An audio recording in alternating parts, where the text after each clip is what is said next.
Hello, everyone, and welcome to today's webinar on the advisory proceedings before the International Court of Justice regarding state obligations in the context of climate change.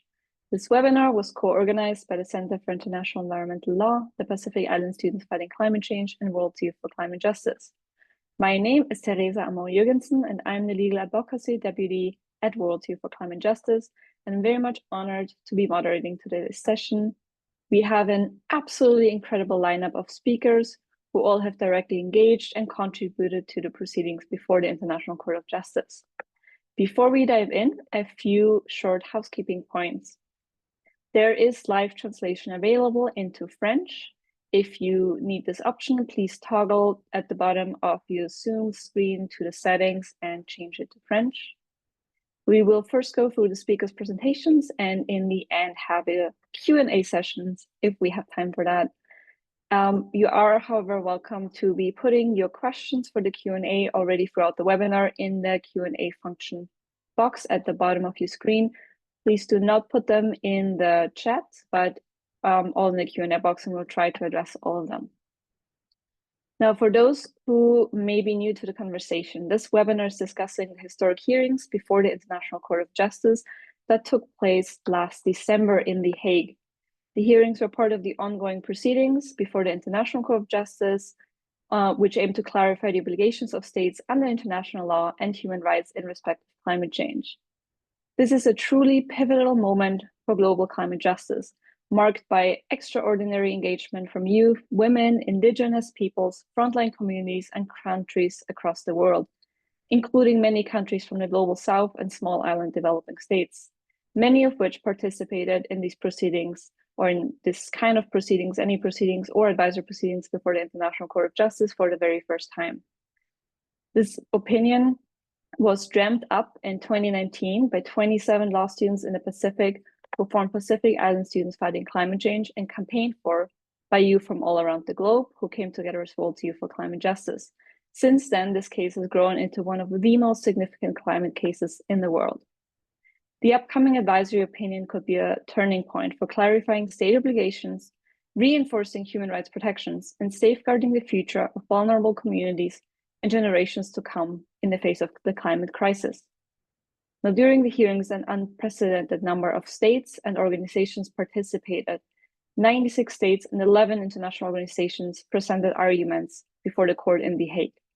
And now we're currently awaiting, very anxiously so, the advisory opinion. And while the court is deliberating, this webinar is aiming to reflect a little bit on the hearings and also consider the next steps forwards to ensure accountability for climate harm and optimal outcomes for the opinion. This is one of two webinars. We had already one yesterday, which featured an amazing and very interesting discussion as well. We recorded it and the recording will be made public. So I really very much encourage everyone to check that out as well as soon as it has been made public. Now, without further ado, let's get started with our first speaker, Cynthia Hunui, who's the president of the Pacific Islands Students Fighting Climate Change. She also spoke on behalf of the Melanesian Spearhead Group before the ICJ. Cynthia, PSFCC started a campaign to request the advisory opinion from the ICJ 6 years ago. After all of these years, you, along with several other youth representatives, were finally able to present arguments before the court. What was the experience pleading before the court, and what do you believe is the significance of youth and young people participating in the proceedings? And what are you hoping for from the court? And now building on the incredible campaign that you were charging and the moment that has been generated, what's next? Thank you. First of all, thank you for having me on this panel among this fellow brilliant panelists. To answer that question, I would like to use, in terms of the experience, I would like to use the words of our PSFCC director, Mr. Vishal Prasad, to sum up the experience as, and I quote, "the single greatest honor of my life," unquote. Standing before the judges of the International Court of Justice, not just as a young person, but also as a young woman of color from a small island nation in the Pacific region on behalf of youths, not just in the Pacific, but around the world, on behalf of my people, the past, present, and future, I felt truly honored to advocate on their behalf. And to have the whole Pacific rise and participate in this campaign and speak before the ICJ has been very significant to us. We had always hoped for our region to take leadership at the ICJ. And to see the Pacific show up in such an impactful way left no doubt that we are serious about climate justice, protecting our homes, and shaping international law to work for the marginalized and the vulnerable. And to have young people stand before the ICJ and make arguments were considered and given a space, this was completely unprecedented. The fact that the voices of young people were considered and given space meant so much for PSFCC as pioneers of the ICJ-AO campaign. We had always wanted to ensure that the voices of the communities, particularly young people like myself, were heard, and to have had the chance to do that was such a huge milestone for us. It has not been significant just for us, but for other young people who see the ICJ-AO campaign as a source of inspiration for leadership in the region. Young people are worried about their future and the future of the generations that they will be responsible to bring in. So it was important that we are part of any solution, and that came to life during that oral proceedings. What I hope for from the court is, at the start of this journey, young people initiated this campaign because we believe in the potential that a progressive advisory opinion can have in getting us closer to climate justice. In terms of specifically PSFCC, at the start of the journey, we understood that young people and children are the closest to the next generation. We have always advocated for greater protection of the rights of future generations in this climate crisis. Currently, environmental law recognizes future generations in the principle of intergenerational equity.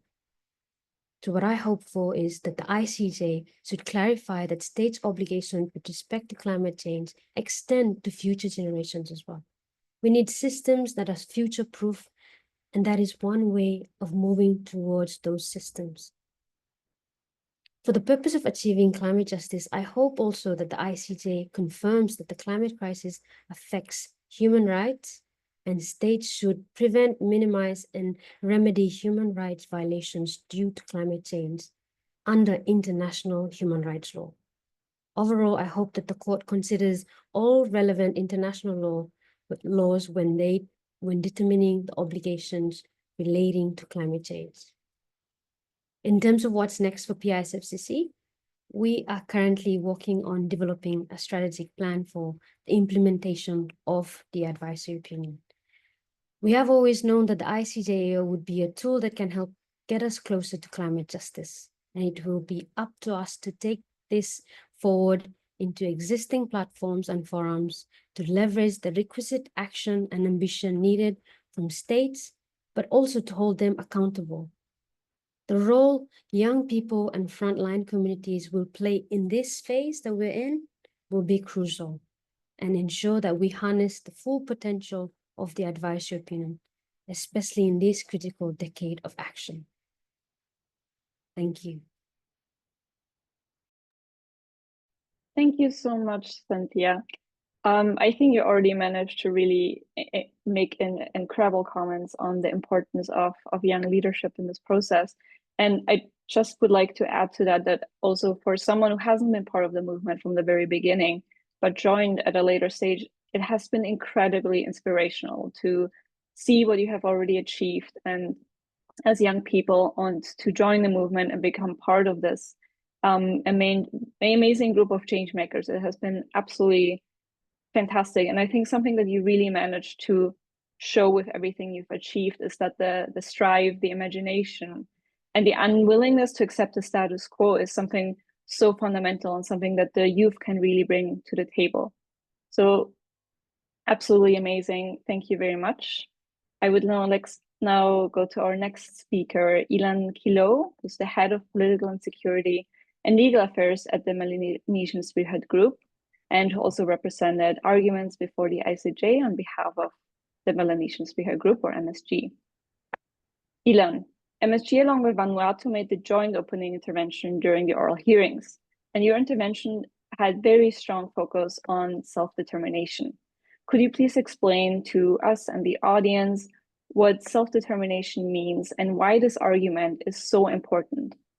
And what do you think that an ambitious opinion from the court could mean for Pacific communities and beyond? Well, thank you very much. First of all, let me extend my sincere appreciation to the organizers of this webinar for the invitation extended to us to participate in these discussions. These discussions are certainly important for the Pacific region as well as the entire world. And I also wish to commend my fellow panelists who will be speaking, as well as Cynthia, who have spoken, for participating in this panel. I think, the right to self-determination and the question around what entails the right to self-determination is quite important.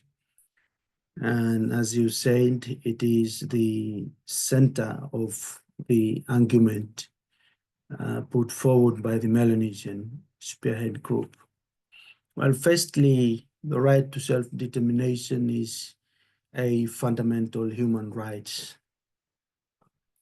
And it's quite important that it is upheld and respected at all times. It is so important that the United Nations Charter has recognized it, and subsequent conventions, in particular the International Conventions on Civil and Political Rights, and Article 1, as well as the International Covenant on Economic, Social, and Cultural Rights, and Article 1 as well. And it's very important. There are a number of ways that climate change undermines the right to self-determination. And in our submission to the ICJ, we've pointed out a few of them. But I would just like to refer to two in the interest of time. And firstly, it undermines the right to self-determination and the ability by countries to freely pursue their economic development and national economic priorities.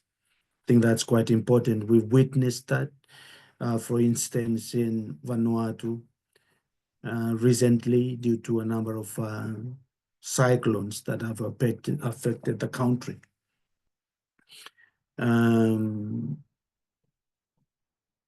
Funds have been diverted, to focus on response and rehabilitation due to cyclone, and most recently the earthquake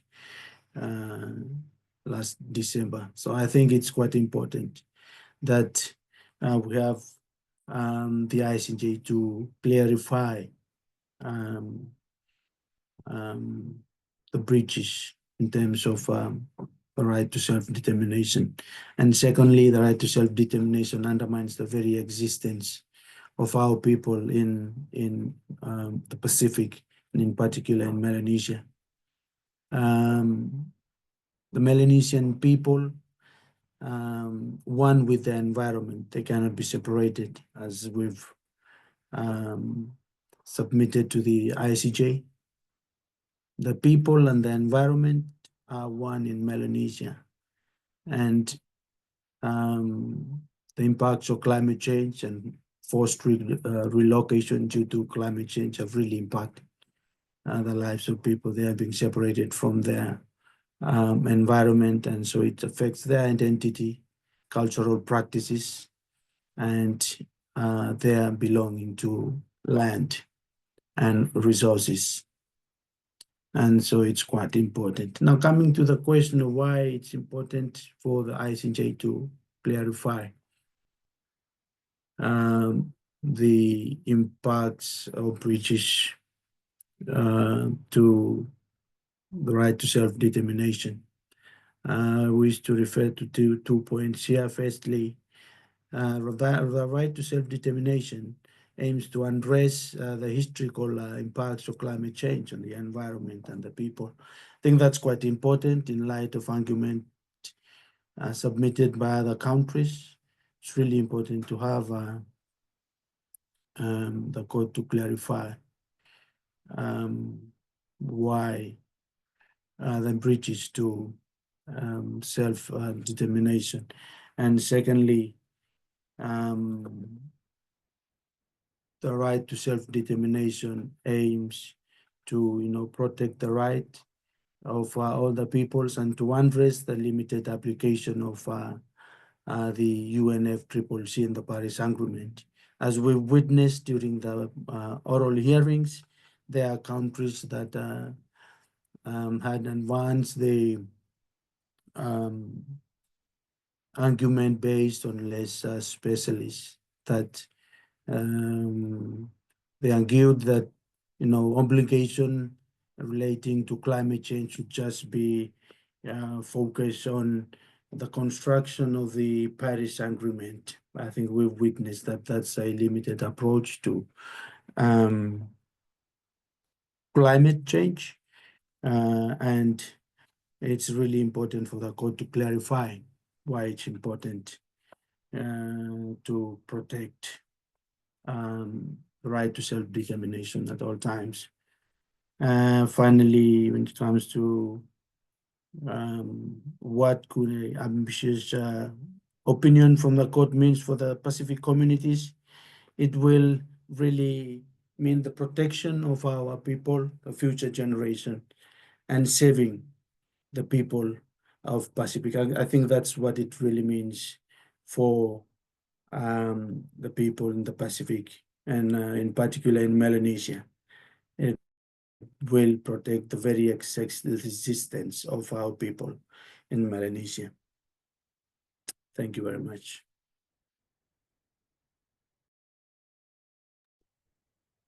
Thank you so very much for your comments and your intervention. Now, I really like the phrase you used. I mean, I loved everything you said, but that in Melanesia, the people are one with the environment. I think that's a really, really beautiful way of stating it. And I think this is one of the examples why it is so important that you, among so many other states, really took a stand before the court and really were able to represent not just what is happening to you, but from your very unique ways of viewing the world, what this really means to you and how it's affecting you. So I think that was very important and well, really powerful.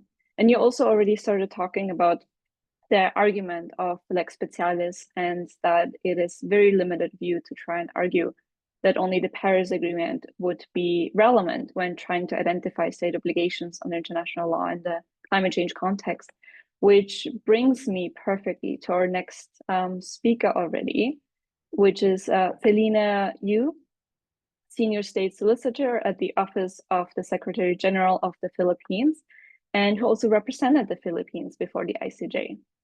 Now, the Philippines submitted very powerful arguments on human rights, sustainable development, and also intergenerational equity, and advocated very importantly for a wide range of legal instruments to define state obligations under international law in the context of climate change. Now, the applicable law was a question very much at the heart of the proceedings before the court. Felina, could you please explain to us why is this such a central issue? And additionally, what do you consider is the significance of the proceedings, as well as, of course, the opinion that will soon be released for the Philippines, for the whole region of Asia and beyond? Thank you, Teresa. Mabuhay from the Philippines. I will dive right into the two focal issues I was tasked to address on the applicable law. At the heart of the court's advisory opinion proceedings lies a critical question. What is or are the applicable law or laws concerning climate change? For the Philippines, this issue is not merely procedural. It is pivotal to our response to the escalating climate crisis that threatens the very fabric of our societies and ecosystems. The Philippines believes that a holistic approach is essential in tackling climate change. This perspective guided our submissions to the ICJ, where we put forth arguments, you were correct, where we interwove the concepts of human rights, sustainable development, and intergenerational equity. We advocated strongly for the recognition of a wide array of legal arguments that clearly define state obligations in relation to climate change. We did so because human rights are at stake. The impacts of climate change disproportionately affect vulnerable populations, particularly small island states and developing countries.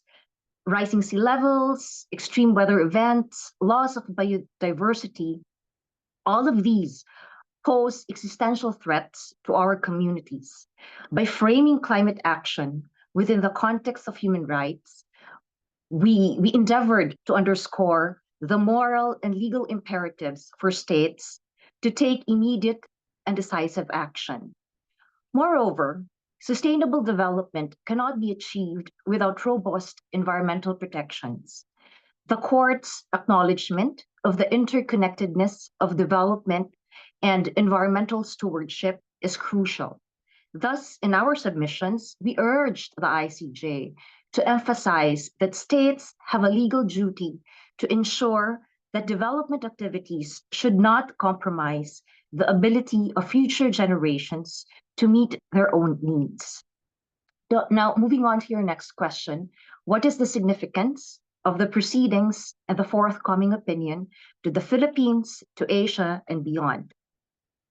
Now, the significance of the proceedings and the court's opinion extends far beyond the borders of its seat at The Hague. It resonates the world over, serving as a beacon of hope and a clarion call for action. The Philippines believes that the court's opinion is significant because, number one, it could clarify the legal responsibilities of states regarding climate change under the entire plethora of international law, as this would set a clearer framework for what states are legally obligated to do to mitigate climate impacts. Number two, the opinion could strengthen the accountability of countries for their role in causing and mitigating climate change. If the court finds that states have certain legal duties to protect the environment, it could prompt stronger enforcement mechanisms and compliance with international environmental agreements. To this end, the Philippines expresses its earnest hope that the court will recognize in its advisory opinion the significance of the writ of kalikasan. It is a remedy unique to the Philippines, and we hope to be seen as a vital tool for environmental protection. This recognition by the court would underscore the importance of empowering all states to adopt similar mechanisms, promoting a universal framework for safeguarding environmental rights. By validating the writ of kalikasan, the court would encourage nations to prioritize ecological preservation and ensure that citizens have access to judicial remedies in defense of their environment, fostering a collective commitment to sustainability and justice for future generations. Number three, the Philippines also believes that the opinion is significant because it could provide the legal backing that countries, communities, and advocacy groups like CL, for example, would need to push for more ambitious and comprehensive climate action. It would potentially empower climate negotiations and international agreements by providing a legal basis for demanding more and effective responses. Number four, if the opinion recognizes that climate change violates fundamental human rights, like, for example, the right to life, health, and access to clean water, it could lead to a stronger international human rights framework that forces countries to take more immediate actions to protect vulnerable populations. And number five, It could underscore the importance of global collaboration, encouraging states to collectively address climate change as the issue is simply too large and interconnected for any one country to solve. It is the Philippines' hoped for outcome that the advisory opinion will encourage nations to take stronger, legally grounded action on climate change, foster accountability, and accelerate global efforts to limit global warming and protect vulnerable populations. As we collectively navigate the complexities of climate change, the court's role in clarifying applicable law is indispensable. It has the potential to inspire a transformative shift in how we understand state obligations and to galvanize the international community towards meaningful climate action. Thank you. Thank you so very much, Felina, for this very powerful intervention and also giving us a really good, I think, overview of the different manners in which the advisory opinion can be used as a tool in different spheres, from advocacy to international negotiations and diplomacy. Very useful. And also your mention of human rights protections and the protection of vulnerable populations. Now, of course, the climate crisis is very much a human rights crisis as well, or even at the heart of it. And I think during the hearings, what was also very, very interesting is that several civil society partners organized the People's Assembly, which invited people from frontline communities from all across the world to give testimonies about their personal experiences and really how they're being affected by the climate crisis in order to put this human context and face in order to support the legal arguments presented. Now, speaking of these frontline communities, I would like to turn to our next speaker, Justin Sauvillon, senior tutor at the University of Auckland, and who represented not one, but two Caribbean states before the ICJ, St. Vincent and the Grenadines, as well as Grenada. Justin, you represented these two Caribbean islands during the oral proceedings before the court. Now, from your perspective, what are the impacts of climate change in the region, and what were the key arguments that were presented by Caribbean states, including especially also on reparations? And I would also love for you to tell us a little bit about the regional coordination that you were very much leading on, and what stood out to you in terms of collaborating and cooperation. What does this moment mean for multilateralism when multilateralism really is under attack, and in general for climate justice and beyond? Thank you.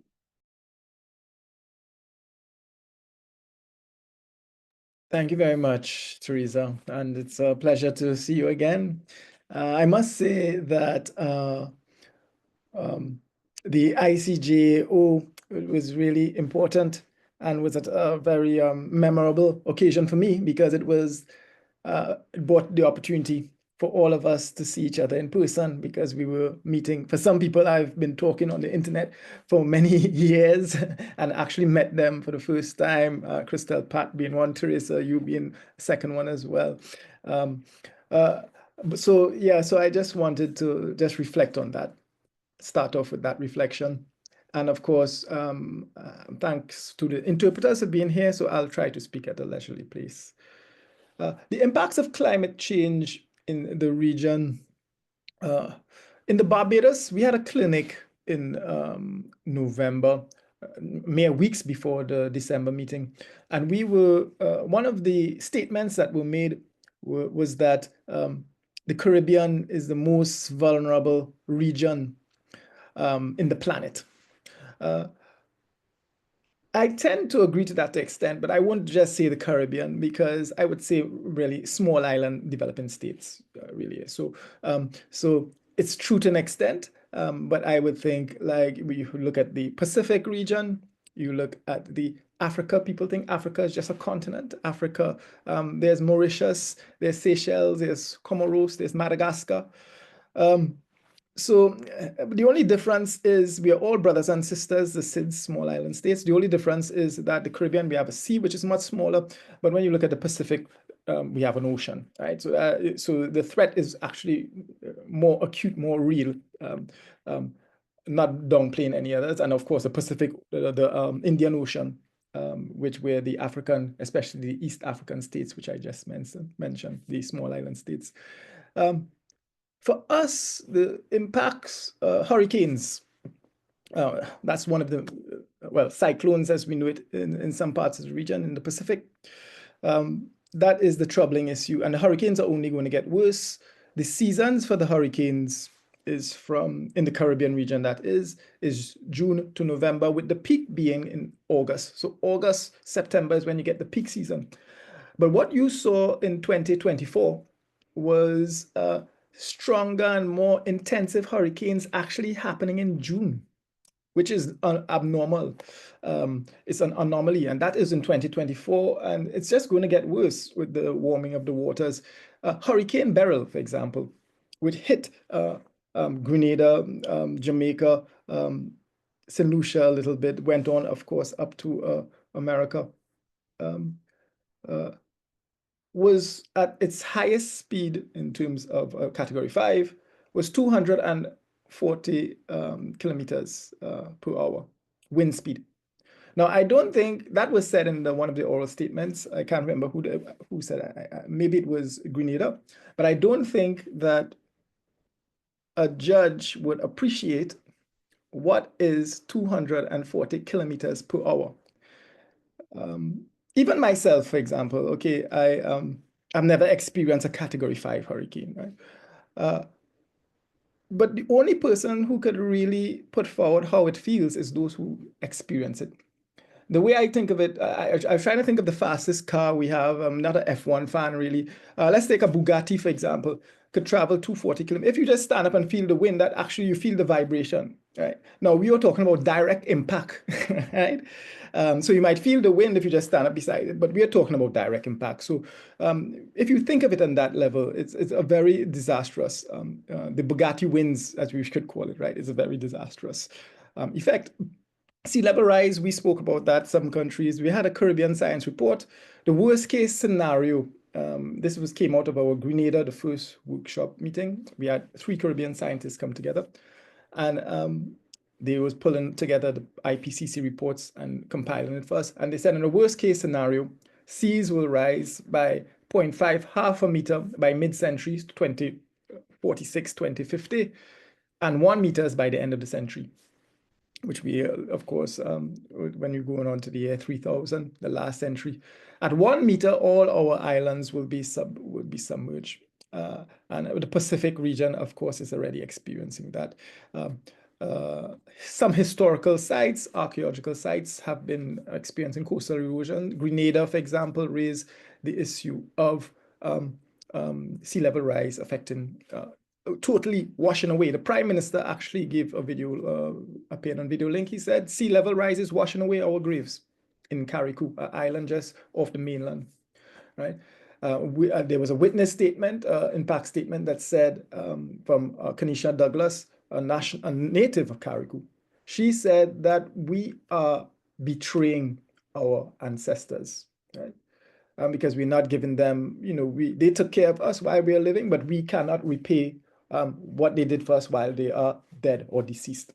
So these are issues, these are cultural human rights issues that were coming out of of our submissions.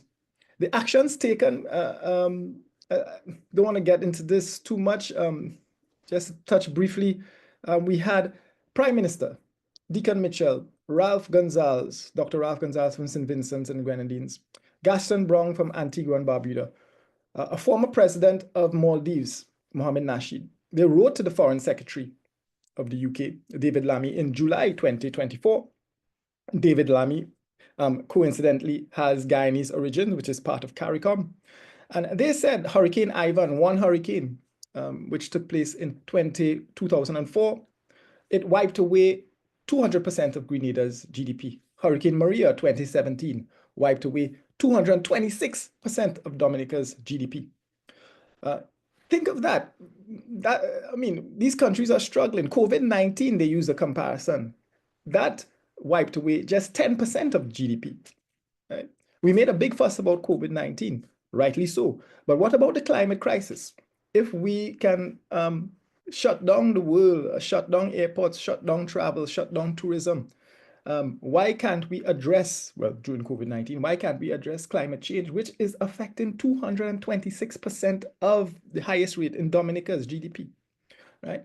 So we're talking about a Marshall Plan post-Beryl, the hurricane, for debt restructuring, for countries, because the ironic thing about it, the United Kingdom, one of the countries, and this is from the same letter, they have said that they have given us loans, when us, the Caribbean regions, loans to repair for the damage caused by hurricanes. Now we are saying, okay, we appreciate these loans to rebuild, right? But now we want immediate debt cancellation, right? For if countries experience these type of hurricanes. I just want to just talk briefly, use my last minute or two to speak about regional cooperation. As some of you all know, I was coordinating the Caribbean region, the meetings. And I think what stood out for me from coordination and actually at the ICJ was that it was the first time we had 9 countries, CARICOM, English-speaking countries. If you want to say 10, if you add Dominican Republic, which is a Spanish-speaking country. So there were 10 Caribbean countries there. And for most of us, it was the first time. It was historic when I look back at it because it was the largest delegation or the largest gathering of Caribbean delegates at the Peace Palace. An article stood out to me. I think it was one of the bulletins from the IISD, which described St. Lucia's delivery at the ICJ as a Taylor Swift concert in international law. So we had really a good time, even though, of course, climate change is not a good time, but we had a good time actually producing our arguments before the court. We had high-level delegations. We had prime ministers, we had attorney generals, we had minister of foreign affairs and foreign trade, for example. And so I think at the end of the day, we showed up well, we advocated our cause, and I think we actually expressed the fact that, emphasized the fact that we are the C in the OACPS, the Caribbean region, right? And we coordinated, even some countries coordinated with OACPS. So there was also a good kind of back and flow with Caribbean, Africa, and the Pacific region, of course, working with Ms. Pratt, who's coming up next. And Joanna, of course, we had a good time coordinating positions. So it crossed borders from Caribbean. It wasn't only a Caribbean thing, it was a small island developing states thing in terms of, we had the Pacific there, and we also had the African states also supporting. So I think that was it. I mean, I can go on and on, probably I'm over my time, but I just thought that I'll end there. So thank you very much, Teresa. Thank you so much, Justin. And don't worry if you go over time. It is always very great to hear you speak. Now, thank you very much, especially for putting the legal arguments a bit further into context, because I very much agree with you. I think it's sometimes so difficult to imagine what these things really mean if you're not actually the person being affected by it. And you talked about the regional cooperation, especially between states. And to add to that, for me, coming from civil society and a youth organization, it was also truly an amazing experience joining the hearings in The Hague, being present, like you said, meeting many people that I've worked with online for a long time for the first time in person. And I think it was a very inspiring moment to see the global alignment around these proceedings for civil society, for states, young people, frontline community, all of them working together towards a common goal. And I think for me, that was very inspiring and really made me think that, yes, we can make a change. And on that, I also thought you made a very interesting point on COVID, that with that crisis, somehow globally, we did manage to decide, no, we need to completely change at least for a certain amount of time, change the way we are behaving every day and everyone. So there's really a question, why aren't we managing to do this when it comes to the climate change crisis? And to that end, maybe we need more significant legal consequences, which is something I would like to also ask our next speaker about, who is Crystal Pratt, former Assistant Secretary General and Environment and Climate Action at the Organization of African, Caribbean, and Pacific States, OACPS, who also represented OACPS before the ICJ. Now, OACPS focused on disarming some of the flawed arguments that were presented by many of the large polluters. Could you please explain to us a little bit what were some of these flawed arguments and why are they misleading? And what are the adverse implications of such arguments for Global South states? And how do you think that the court will be responding? Well, first, let me thank the organisers of this event for bringing us together and for inviting OACPS to participate. The OACPS has been involved in the ICJ advisory opinion on climate change, the initiative from the earliest stages, in recognition that climate change is an existential threat to her 79 member states. This threat is not hypothetical, as we know. It is immediate, it is lived, and it is a matter of survival. This reality is what drove the OACPS to support Vanuatu in mobilising support for an advisory opinion request. The OACPS was instrumental in securing the necessary support at the UN General Assembly to adopt Resolution 77276, testimony to our commitment to strengthening the legal framework surrounding climate justice. While the vast majority of participants in the proceedings aligned with the OACPS position on the legal questions, a small minority put forward flawed arguments that are at odds with both international law and science. For today's discussion, I've been asked to address some of these arguments, why they are misleading, their adverse implications for Global South states, and our hopes for the ICJ's response. And so let me begin with the arguments themselves. In the ICJ proceedings, we have seen large polluters, states with significant historical and ongoing emissions, advance several arguments to deflect responsibility. One prominent claim is that their obligations are limited to the climate treaties, namely the UNFCCC and the Paris Agreement. They argue that these agreements, with their flexible frameworks, define the full extent of their legal duties, effectively blinding, broader international law.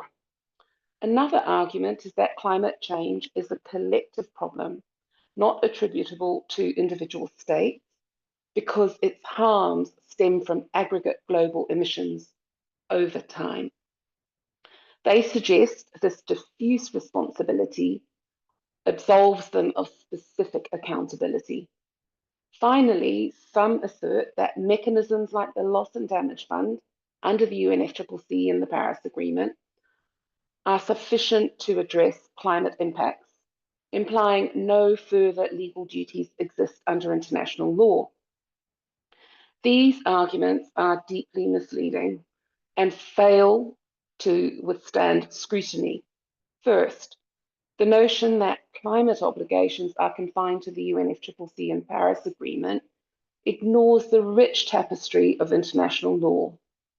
Obligations under human rights law, the UN Convention on the Law of the Sea, and customary principles, like the duty to prevent significant harm, all apply. The International Tribunal for the Law of the Sea recently affirmed this, ruling that greenhouse gases pollute the marine environment and that climate treaties do not override other legal duties. By cherry-picking treaties, large polluters seek to shrink their accountability, but the law is not so narrow. Second, claiming climate change is a collective problem without individual responsibility distorts reality. Yes, climate harm is composite, but it is and has been driven by identifiable actors, states with high historical emissions, many of which are still large polluters today. Their cumulative conduct has caused sea level rise, extreme weather, and ecosystem collapse in our states. To deny specific accountability is to erase the causal link between their actions and our suffering, and to ignore the well-established customary law of state responsibility. Third, suggesting the Loss and Damage Fund fully addresses climate harms is a sleight of hand. While the fund is a vital step, it is a political mechanism, not a legal remedy. It does not replace states' obligations to cease harmful emissions and provide formal reparation, restitution, compensation, and satisfaction for the damage their actions have inflicted. For Global South states, including all OACPS members, these arguments have dire implications. If large polluters succeed in reducing their obligations to voluntary climate treaties, our states, already bearing disproportionate impacts like inundation or erosion of coastlines and devastating agriculture and fisheries, face a future where legal protections are weakened. We contribute insignificant global emissions, that is, 79 countries comprising 1.3 billion people, contributing less than 3% of global greenhouse gas emissions. Yet, as noted, we endure existential threats. Without accountability for historical emitters, the burden of adaptation and survival falls entirely on us, deepening climate injustice. If responsibility is diluted as a collective issue, our ability to seek redress for specific harms, like the submersion of entire islands, erodes.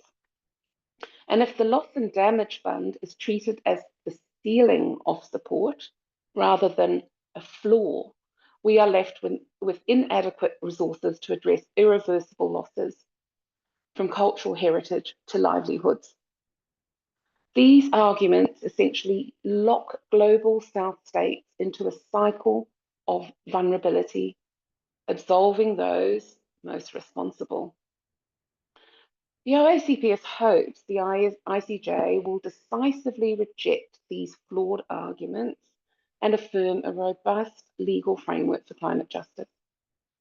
In our submissions, we have urged the court to recognise that states' climate obligations span the full spectrum of international law and not just climate treaties, embedding duties to prevent harm, protect human rights, and safeguard the environment. OACPS spelled out the legal consequences of the ongoing breach of these obligations by historical polluters. An overwhelming majority of participants, including more than half of those from OACPS member states and regional organisations, made similar arguments. We are therefore hopeful that the court will clarify that large polluters bear specific responsibility for their historical and for their ongoing emissions, linking their actions to the harms we suffer and affirming their duty to provide reparation beyond voluntary funds. For Global South states, such as all members of the OACPS, we seek an opinion that strengthens our legal standing to demand accountability and support. We want the ICJ to operationalise climate justice, ensuring those least responsible but most affected, like OACPS members, receive the protection and remedies we are entitled to under international law. The ICJ advisory opinion on the obligations of states with respect to climate change can set a precedent for national courts and future negotiations, amplifying our voice in a system too often tilted against us. In closing, I offer that the OACPS remains steadfast in this fight. We have taken a leading role in these proceedings because, like the visionary youth who campaigned for this opinion, we believe that climate change is not just a scientific or economic issue, it is a legal and moral one. We are hopeful the ICJ will deliver clarity and justice, reinforcing international law as a shield for the vulnerable, forced to live with a crisis they did not cause. I thank you again. Thank you so much, Crystal, for so skillfully and almost flawlessly, easily seeming disarming some of these very flawed arguments that have been presented by some of the polluting states, and also putting them in context of really, if the court accepted these arguments, what that would mean in practice. I also noticed, and thought was really important, the emphasis you placed that it's not just, I mean, it's very important that we ensure protection from climate harm going forward, and that we prevent and mitigate further harm that may be caused as a result of crisis, but to also look back and really state how important it is to ensure accountability for the pollution and the crisis that has already been caused, and that can in fact be linked to specific states and to their specific actions, even if there is a sense of it being a global phenomenon. And yeah, thank you so much for highlighting this, as well as the fact that even though there were some harmful arguments presented by some of the polluting states, I do agree with you that there's a majority of states that presented very useful arguments in favor of climate justice and ensuring these ideas of accountability and protection moving forward. And we really should not forget to focus on all of those arguments. I will now come to our last speaker, Johanna Guzman, who is the former advisor at the Secretariat of Pacific Community, and she also represented the Pacific Community before the ICJ. Currently, she's working as a senior attorney at the Center for International Environmental Law. Now, Joanna, many Pacific countries submitted extremely powerful statements to the court. We've already heard from some of them. For you, what stood out to you from the hearings, from a legal and process standpoint, in particular in relation to fossil fuel phase out, and especially in terms of Global South and youth leadership? And what implications could an ambitious AO have for the Pacific and beyond? Especially, how might a strong opinion concretely impact COPs and support for small island developing state in climate negotiations moving forward? Thank you so much, Teresa. And like many of the other panelists have said, it's really an honor to be here. And I have a huge question to answer. And I first and foremost just want to say there are so many of the folks as well in the audience that I see that could very easily be here and help answer. And I highly recommend they also put their inputs into the chats. You know who you are, Anne Sophie, Chris, Satina, Vishal, all of these folks. Really, really happy to see a nice little reunion post Hague, especially with the panel. But I'll answer first the easiest part of that question, which a lot of people may not think is easy, but I really do think, and that is the issue of fossil fuels. As we all know, we have to keep fossil fuels in the ground if we have any chance of meeting the temperature goals. And Judge Cleveland's question on fossil fuel subsidies, I think, is a really welcome one, likely brought on by many of the SIDS, particularly Pacific SIDS submissions. And so I think that's really going to open a wonderful opportunity for the ICJ to unapologetically say, you know, that fossil fuel subsidies are absolutely contrary and absolutely incompatible with states' obligations, not only with the Paris Agreement and the whole lex specialis, but absolutely when it comes to human rights. And when we see this application of human rights, especially in discussing the fossil fuel industry and the actual drivers of climate change, one of the biggest reasons we are seeing where, the crisis we are having at hand, that is going to open up doors and really have significant ripple effects beyond merely one AO. And I think that that's something that we're definitely really excited about. I think the Fossil Fuel Non-Proliferation Treaty is the next obvious step in really bringing forward actual language to start this phase down and bring countries on a pathway that gets us to where we need to be, because we do not have time. I mean, one of the things that really stood out during many of the arguments was just how solid the science is. That's not one of the disputed facts. Even the countries arguing the worst arguments before the court, everyone knows and agrees we do not have the time and we absolutely must move forward. And I will be shocked if the ICJ does not at least recognize that fact. And then I just want to say, when it comes to process, one of the things that absolutely stood out to me, and I think every single one of us on the panel would agree, it was such a huge thing. I mean, none of us would be here without the students who brought forward this idea, without the youth, yourselves included, bringing this to the world's highest court. And we all had the wonderful opportunity of really putting into words what needs to happen moving forward because of the visionary aspects of this. And so I think, for sure, without a doubt, intergenerational equity and the rights of future generations is absolutely centered in this case. You will see, if you have not yet seen, of course, SPC gave some of our time over to Vishal and the Pacific Island students fighting climate change for what was a historic and wonderful intervention. I highly recommend people watch it if at all possible.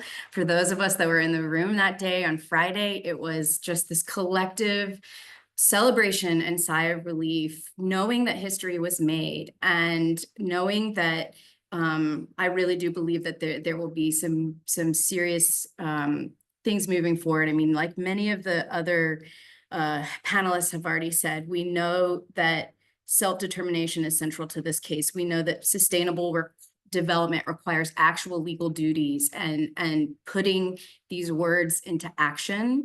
And so with or without even a progressive advisory opinion, I'm seeing the questions in the Q&A, so I'm trying to hit where I can. But even without a progressive AO like all of us want to see, these arguments and these words and the basis of so much of this is what will need to be built upon and have be amplified through and through. I think one of the biggest things that we can see from this is what can happen at COPs.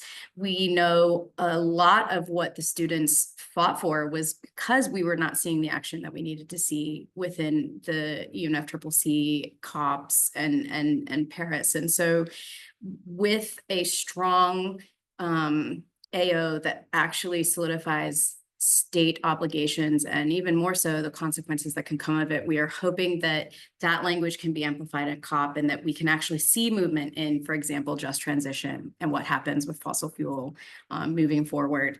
And finally, I just want to say, gosh, the Global South showed up.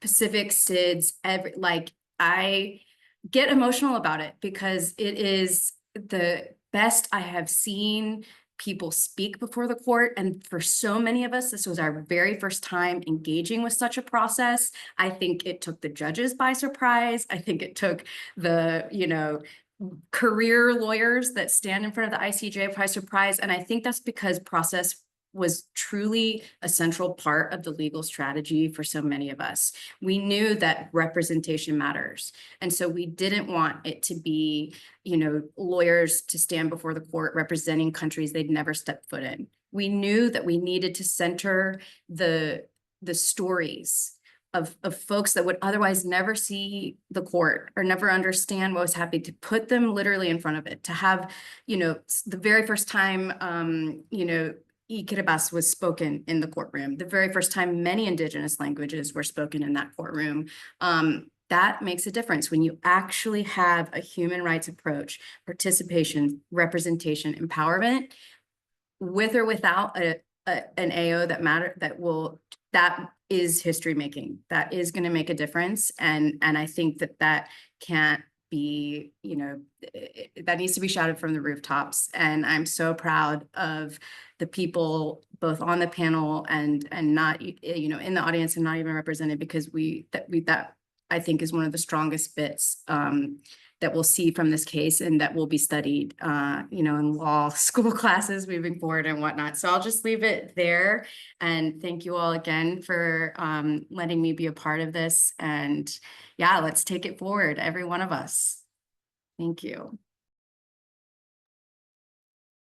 Thank you so much, Joanna. I think this was the perfect final intervention before we go into the Q&A, especially everything you said about that, whether or not the AO is gonna end up being progressive or as progressive as we're hoping for it to be, that we have already made history, and all the states that came together and presented these amazing arguments made history. I think very true, and thank you so much for bringing this up. I will now open the Q&A session. I mean, thank you so much. Some have already been answering in the Q&A. I invite generally all the panelists, if you want to also comment on each other or to speak to any of the questions, please just raise your hand. I will start with the first question from the Q&A box, which is asking, once the ICJ is out, what will be the next steps? Is the coordination already planned to work out how to take full advantage of the opinion? Any thoughts on what opportunities might open up? I think any of the panelists could talk to this. Anyone who, Christelle, I see you. Would you like to answer? Yes, just to maybe advise that the OACPS, through its ministerial meeting held in September last year, was thinking ahead, if you like, beyond the ICJ advisory opinion, and determined that the OACPS would set up a special task force on the ICJ advisory opinion. That is being, the terms of reference is being drafted now, and we're hoping to be able to convene a meeting of the task force to, I think I remember Cynthia saying that, that they're developing a strategy in terms of implementation beyond the advisory opinion. And so this speaks to the OACPS's ongoing commitment, not just with the advisory opinion on climate change, but some of the other legal instruments that Johanna had mentioned as well, and how the OACPS may be able to engage in some of these other multilateral processes. Thank you. Amazing, thank you. That is actually already so useful to know. Would anyone else also like to comment on this question specifically? Not, I will move on to the next one, which is for Justin. Do you think the world's authorities really want to end climate change? If so, what concrete steps can they take to achieve this? In Africa, climate justice continues to pose major challenges. What do you think are the main causes? Yep, thank you. That's a very good question, but I thought it would have been a bit too long to type, so I thought I would answer it directly, and thank you for that question. Now, questions such as that have always been asked throughout history, especially when it comes to moral issues. So, for instance, during slavery, that question was asked, slavery in the Caribbean and the Americas. Do you think that the world wants to end slavery, or the European nations, the colonizers, want to end slavery? But let's speak about the British Caribbean, because that's where I'm from, the English-speaking Caribbean. It took centuries of discussions to whether we wish to end slavery or not.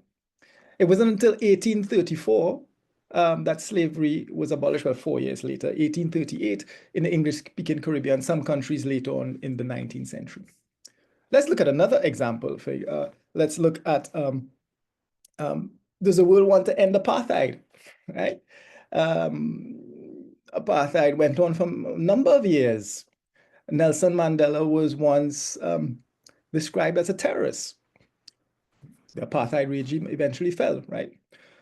We can look at it. Does the world want to end nuclear weapons? We had an advisory opinion on nuclear weapons in 1996.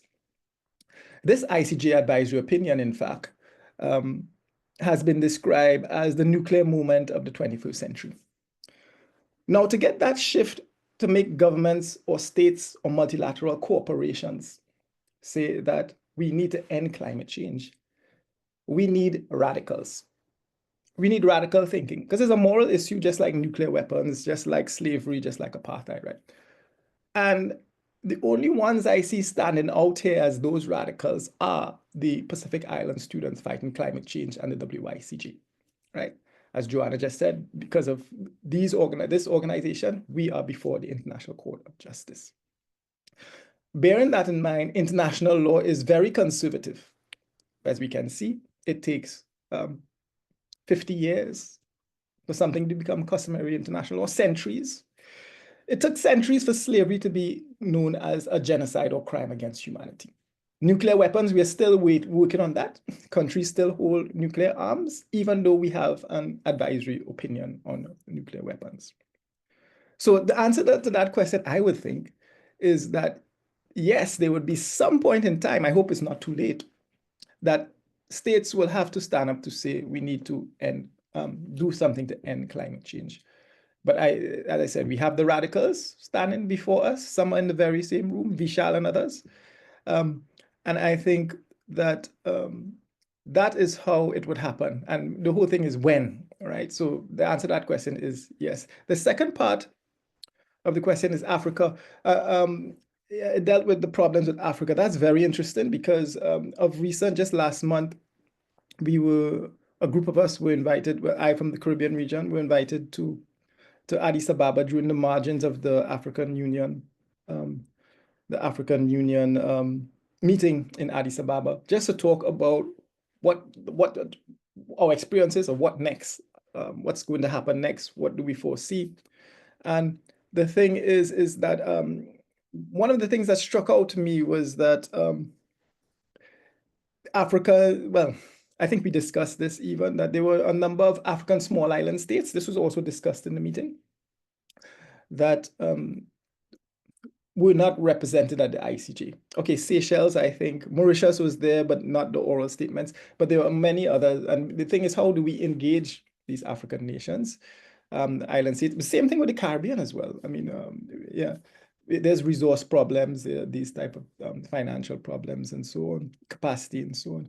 So I think we need to be forward thinking now when we have this, and this goes on to the first question, what happens next? How do we engage small island nations from Africa? How do we engage all developing countries to partake in this ICJO process? And I think a lot of things will happen and I can see it. But as I say, I just leave it for yourself, Teresa, and the rest of the radical groupings coming out from the Pacific Island students fighting climate change and WICG. Thank you so much, Justin.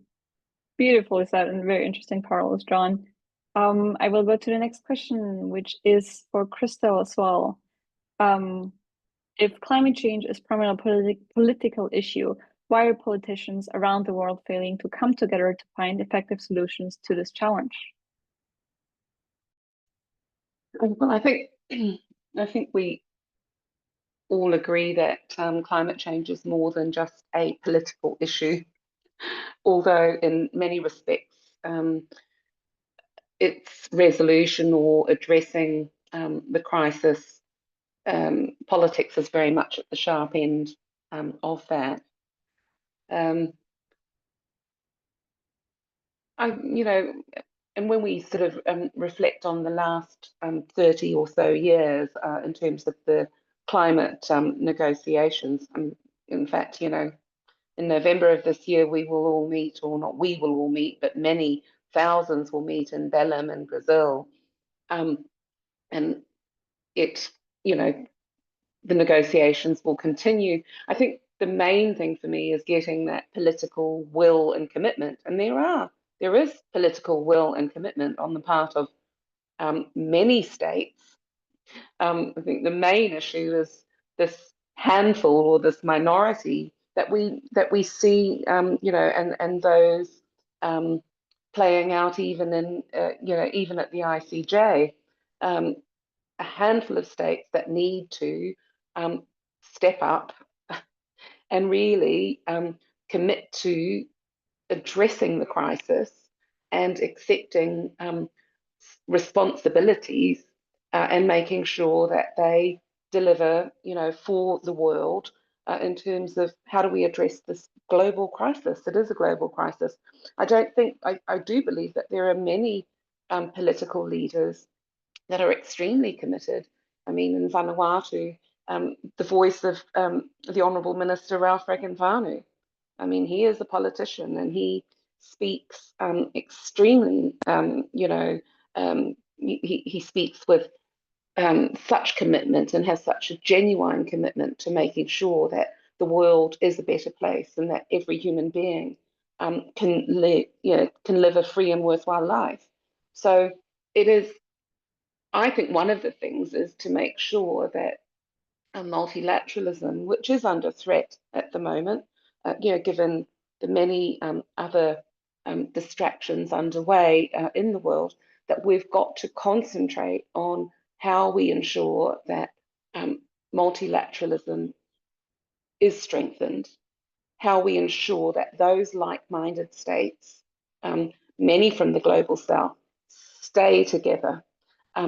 How, for example, in negotiations, various groupings, various negotiation groups that are like-minded stay together, because there will always be efforts and negotiations to divide and conquer. And so some of the efforts from our side will need to be, how do we, for example, use the grouping of OACPS member states to be able to negotiate in these rooms and to be able to unify their positions and to really expect and demand the changes that we need. So I'm sorry that I haven't really sort of, if you like, answered the question necessarily, but I think that there are a number of facets and dimensions to it. And I do feel that there are some political leaders that are that are actually stepping up and taking those responsibilities. It's how we make sure that a minority, really a handful of leaders of certain states, them actually also taking the responsibilities that they should. Thank you. Thank you so much, and thank you for all the amazing points you made on the political will that is actually very much present with many.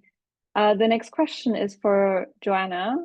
May corporate bodies be sued under international law for contributing to climate disasters? Yes. I meant to hit type the answer, but yeah, I mean, this is $1 million question, isn't it? I think when it comes to specifically the ICJ and how we might see an outcome of it, I think this will likely hit on the turning of the extraterritoriality of human rights in their application. I think that will be a critical piece in bringing corporate accountability into the international legal framework, specifically dealing with climate change and the questions before the court in this case. I also want to shout out, and I know Vanuatu is in the crowd, but there are many other movements across many of the UN systems, and one of them being at the International Criminal Court and bringing the ecocide as a way to bring in not only an advisory opinion, but actually have it as a statute within the ICC, that this is a criminal act, in which case we would see a much broader application of certain things. Of course, where the UN falls and dealing with states is one thing, but I think in the future, and as we see the law evolve, it is going to require, states, as they have to deal with loss and damage more and more, particularly if we get, stronger cases put forward. I know we saw in the Swiss case, for example, and the case against Shell in the Netherlands, we're going to see these types of things more and more. And the more application that we can have, that these transnational corporations, the drivers of climate change, so much so, I think one of the Guardian had I think just this week or last week, a study that showed, 50%, 36% of all emissions come from 6 specific corporations. I'm not saying that correctly. If somebody can correct me and put the link in the thing, CIL, don't kill me. But that, we know who the drivers are. We know what the human rights implications are. And if we cannot hold the transnational corporations and these drivers to account for this behavior, then we're missing a massive piece of how we actually bring climate justice to bear. And so that's $1 million question, and we goodness to gracious hope that we start seeing these types of legal cases move forward. Thank you so much, Joanna. You briefly touched upon, and several of the speakers have in fact touched upon the matter of reparations, which is a very essential matter. We have a few questions on this. One of them being, what role do you see for stronger climate reparations narrative, particularly given that many of the countries most gravely affected by the climate crisis are former colonies, whose vulnerability today was shaped massively through colonial resource extraction, and they still endure this colonial legacy today. Looking into the international economic system, would any of the speakers like to answer this question on reparations and colonial history?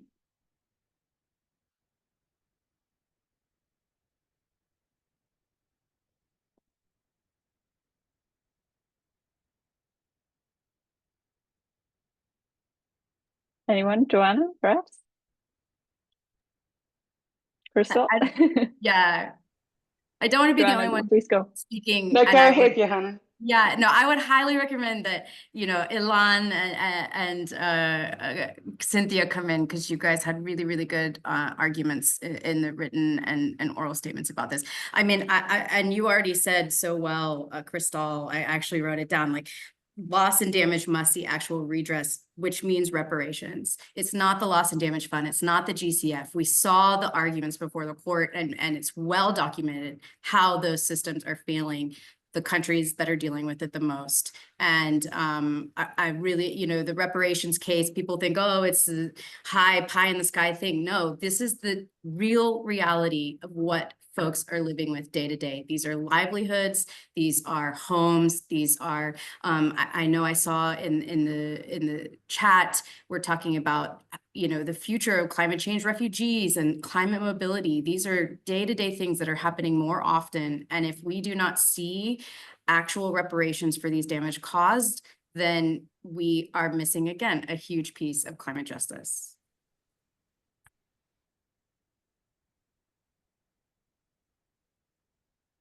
Thank you. Crystal, do you want to add something? Well, just to say that I would recommend those that are interested to read the written submission or the statement by the OACPS, where colonization was one of our central arguments. And so I just offer that rather than going beyond, and I completely agree with Johanna on her response to this particular question. Thank you. Thank you both so much. I would like to go to a question that was already answered by Felina in writing, but in case someone else would like to talk about it as well. To what extent were the rights of future generations and the principle of intergenerational justice reflected in the arguments presented during the hearings? Can the ICJ advisory opinion help strengthen or expand the rights of future generations and the principle of intergenerational equity? Felina, if we would like to say something on this live as well, or anyone else, maybe Justin or Cynthia, if you would like to come in. Justin, do you want to start? And then Cynthia? You could go first. Or Cynthia, I guess you can go first. All right. Cynthia, you can go first. Sorry. Yeah, just to add to that, there were arguments made on intergenerational equity on both fronts from before the ICJ. Many countries like the Pacific especially came out strong to talk about how future generations should be considered in the current discussions and why obligations of states should be applied to them. On the other hand, some large polluting countries came out to shamelessly say that future generations are abstract and therefore should be accounted for in this regard. So the question of the intergenerational equity goes to the heart of the whole exercise, because the legal question specifically references future generations, and so we are hopeful that the ICJ will clarify and potentially advance development of intergenerational equity as a more settled principle, not just in specific jurisdictions, but more broadly. That's all I wanted to add here.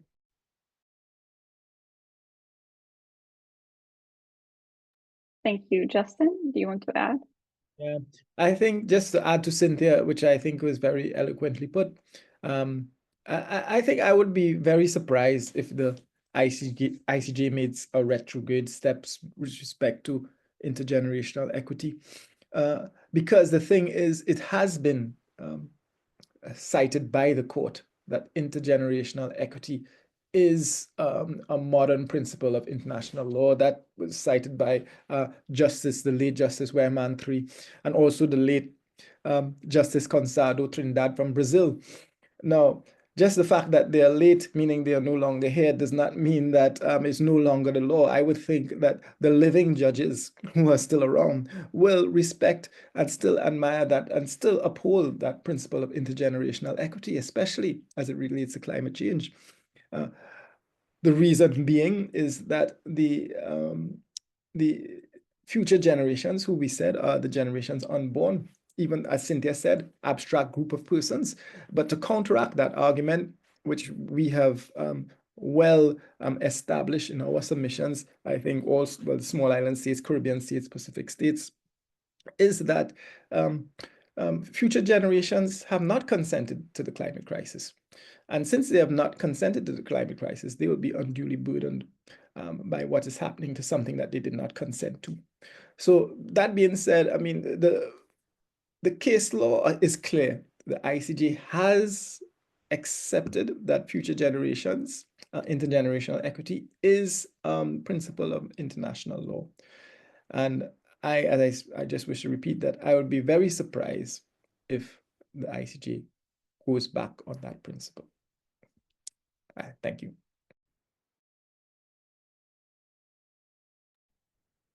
Thank you so much. Felina, do you want to add something, or because you answered the question? I'm good. My written answer is okay. Perfect.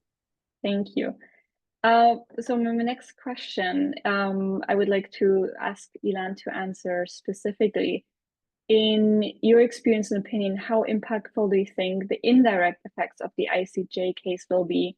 For example, the ability to platform with victims and their story, generate awareness, build coalitions and consensus, etc. I'm interested to hear how you measure success and impact in view of hopefully positive and progressive advisory opinion. Especially I'm asking you, Ilan, because MSG included a lot of witness statements in the submissions. So anything you have to add to this would be amazing. Well, thank you very much. I think that's an important question, and having real examples presented to the International Court of Justice, I think is really important. Those examples for the International Court of Justice to be aware of the realities on the ground. Those are real examples and the experiences of our people. And without those examples, I think, the conventions and international law and provisions would not mean anything without those concrete examples.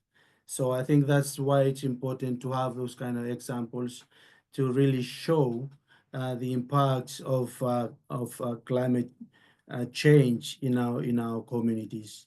And in relation to that, I'd like to address a point that one of the questions raised in the question and answer Q&A box. I think it relates to climate-induced displacement. I think this is quite important because that's one of the points that were submitted to the court by the Melanesian Spirit Group using real examples from our communities in Melanesia. And that, climate-induced displacement really rips apart our communities. They're being separated from their land and the surrounding environment. As I've said, our people are connected to their environment. And so when they are forced to relocate to different places, they leave behind, their connections to land, their identity, and most of our communities, they practice, cultural practices where they live. And so when they are forced to move in different places, they are not able to practice the cultural rituals and ceremonies. So those kind of examples are really important to show to the International Court of Justice that, the international law, the conventions, human rights arguments that we are putting forward to the International Court of Justice is something that is real. And without those kind of examples, I think it would really mean less to the court. So I think that's why it's really important for the MSG to provide those kind of real examples to the Court of Justice, International Court of Justice. Thank you. Thank you so much, Ilan. We have now come to the end of this webinar. I would like to express my deepest gratitude on behalf of SAIL, WICJ, and PSFDC to all the panelists for your amazing contributions, and also for the audience for your questions and for being part of this amazing conversation. I think it has been very hopeful and inspiring, as well as a lot of very valuable knowledge that has been shared. Thank you all so much. And just to close, now that we're waiting for the delivery of the AO, but also especially once we have it, I think it's really on us, as we can see, to keep the momentum going and then to use the advisory opinion truly as a tool to achieve climate justice. But from everyone here together, I think we will be able to do that, and I'm gonna be hopeful. So thank you all, and I wish everyone an absolute wonderful day.